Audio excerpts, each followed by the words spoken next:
అవిసె గింజల కారపొడి చేసుకోవడానికి అవిసె గింజలు, ఎండుమిర్చి, సాల్ట్, వెల్లుల్లి, జీలకర్ర. ముందుగా దీన్ని ఎలా ప్రిపేర్ చేసుకోవాలో నేను చెప్తాను. ముందుగా అవిసె గింజల్ని ఆయిల్ లేకుండా వేయించి పెట్టుకోవాలి.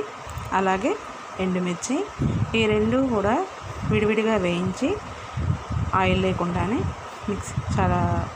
ఒక గిన్నెలో తీసి పక్కకు పెట్టేసి చల్లగా అయిన తర్వాత జీలకర్ర, వెల్లుల్లి, సాల్ట్ వేసి బరకగా మిక్సీ చేసుకోవాలి.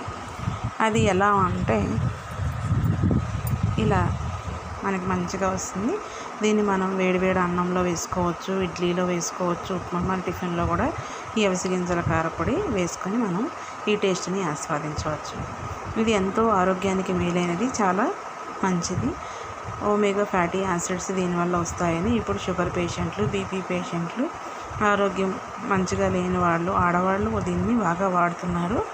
ఇలా ఉంటుంది కమ్మనైన అవిసె గింజల కారపొడి.